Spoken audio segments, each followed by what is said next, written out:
Social media is not something you do, it's a lifestyle. So if you think I'm just going to post here and there and I'm going to look here and there, you're not going to grow your following.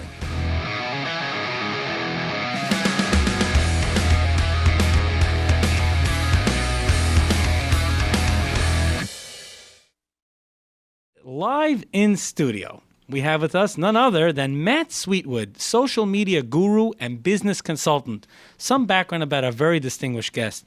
Matt is a frequent contributor on national TV and publications such as Entrepreneur, Huffington Post. Matt was nominated for the CMO President's Award in 2014. Therefore, with that intro, we give a warm welcome to Matt Sweetwood. Matt? Thank you. Thank you. Thanks for having me. Thrilled to be here. This is a real treat. I don't know if I'm worthy. All of those big stars you had before. Wow.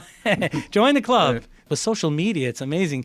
Someone could easily just send a note, a nice little note, whether it's to Twitter, LinkedIn, just to share. That's how we got connected.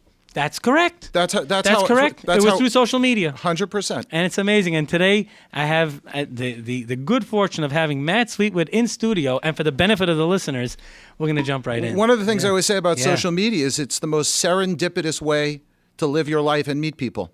I've had so many things happen, through social media. So true. We're sitting here for it. Yes. Well, let's jump right in. What should a business look for in creating a social media strategy? Okay, so one of the things that I always like to tell a business to do is if you're not sure what to do, go look at what the competition is doing. And it's so easy these days. Right, so easy. So easy. As a matter of fact, I gave a talk a few days ago to business owners on social media, and they mentioned Twitter in particular. They didn't know what to do with it. So I said, well, why don't you start by going out and looking at what your competitors are doing? And certainly if you look at their Twitter accounts, this is a lot of people don't like this kind of advice, but I think it's good advice, is go follow some of their customers. They're out there on the internet. Go take a look. Go see what they're saying. And certainly have a Twitter account. Go out there and interact with your customers. So what you really want to do is just take a look at the landscape, take a look at what other people are doing. Sometimes take a look at what the biggest companies are doing. Let's say your vendors or your suppliers, and get a feel for what's going on out there. And if you're not sure, then hire an expert. Amazing. Let's go to the profile picture on social media. How important is it? Is it important that it should be professional looking? What's your advice on that? This is really a favorite topic of mine because people like to do all sorts of things out here. The general rule of social media is that you never know who's looking. So if you follow that rule, I've said it different ways. I've said, don't post anything you can't show your mother. Okay. But really, so I'll give you a statistic, for example. 19% of companies hire from Facebook. But a much larger percentage look out on Facebook to see what potential employees are doing. So if you have a picture of yourself partying on Facebook or your profile picture is sloppy, they're going to really think twice about hiring you. And similarly for businesses, if you own a business, don't think that somebody who's interested in your business is not going to go look at an owner or an executive's picture. So for me, I always believe that social media is like dating. If you want to be an effective dater, if you want to do that, you should walk out of the door assuming that when you turn the corner and walk into the coffee shop, you're going to meet the love of your life, the person you've always been waiting for. When you post, you should always assume that that next post you're going to put out there is going to be seen by somebody who's important to you. Either it's somebody you're trying to sell, somebody who's trying to sell you, somebody you're trying to hire, somebody you're trying to get hired. Always put your best face literally forward. So in terms of, let's say, LinkedIn, your company should have a professional banner on LinkedIn, and your logo should be nice and crystal clear in the little profile picture. For you personally on LinkedIn, once again, professional banner, and there should be a professional headshot. Go to a professional headshot photographer. Cost you a few $100s. It could be the difference between getting a job, getting a sale, doing whatever, because you want to look professional. Extremely important. On Facebook, you don't necessarily need a professional picture. In fact, it can look a little funny having a picture that's too well done. But you want to put yourself in a way, say to yourself, if my biggest customer saw me in that picture, or if I'm applying for a job, or if my most important supplier or my employer, someone who was going to hire me, saw that picture, would I be happy that they saw the picture? That's the standard that you should use. Amazing. Now, in a recent article and that I saw get a tremendous amount of views. You wrote about the 14 powerful Facebook tips. And and one of them is how no one should be able to easily determine your political views. Yeah. Talk. Especially in today's... in today's world. So this is a very simple concept.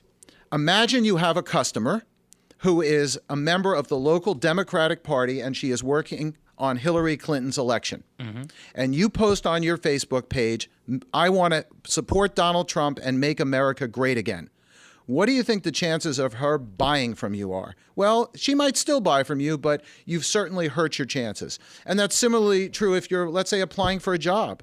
Imagine the hiring manager is a Ted Cruz supporter, and you're sitting there, yay Hillary, yay Hillary. I mean, why would you want to bring that into the mix? We're in such a polarized environment. People are very, very upset and really worked up about the political environment. You don't want to bring that into a business environment. As a business owner, you can be sure that if you make a political post, you will upset 50% of your audience, no matter what you do. The country basically, for this conversation, is basically divided. So anything you post like that. So if you go on my social media, you will have a very, very hard time determining my political views. If I have something that I want to post, because everybody wants to vent, there are closed groups that you can do that in, and that's where you, certainly on Facebook, you should do that. But never a tweet, never on LinkedIn, not on Instagram, not any place out there. Keep away from politics. It cannot help your business. Amazing. How could someone grow? Now let's talk about growing an individual, scaling, growing their following. Oh, all right. So I know you touched on it earlier, but just now I'm coming straight at it. Straight at it. The number one way to grow your following is to engage others. So let's use Facebook as an example. One of the things that people always say is, I don't have a very active Facebook page, or I don't see your posts, or I don't see these things. It's because you're not liking and engaging other people's posts. So Facebook has an algorithm which measures your interaction with other people. So let's say you go on your Facebook timeline, and I put a post up there, and you let it go by. You don't like it. Well, you've just told Facebook you don't like it. You by not, even though I didn't actively say I don't like it. You might have thought it was okay, but you just want to look at it. Well, you're telling Facebook that Matt's content, it's okay. So it'll try you again. It'll try me again. And then maybe it'll try me once more. And then if it goes by a couple of times and you just don't click like, you're telling it you don't like my stuff. It also works in reverse, is then it's less likely to show me your stuff. So you start to lose interaction with people. I've heard this from people many times. I don't see my friend's stuff anymore. Well, you have to like. You have to interact. Social media is about interaction, and that's the number one way to build following, is to interact with other people, connect with people that are connected to them. They're the most likely to connect with you. And so you really, really want to do that, and you want to post. You want to be out there, not nonsense. You want to post interesting things to attract people to you. And you need to sometimes be even if somebody's not liking your stuff, like their stuff. Be generous of heart. A like doesn't cost you anything. Right. A retweet doesn't cost you anything. Right. Clicking that little heart button on Instagram or tapping the picture, it doesn't cost you anything. It makes somebody feel good. I think that's a spiritual thing. Correct. That's very noble. But you're saying it even helps because everything is has an algorithm behind it. And I promise you that if you take a profile, if you take your profile on LinkedIn or you take your profile on Facebook and it looks really hot, it looks like you're a serious person, you have connections, people will want to connect with you. So you want to do all the right things in order to get people to follow you, and then you have to work at it. One of the things I always say, social media is not something you do, it's a lifestyle.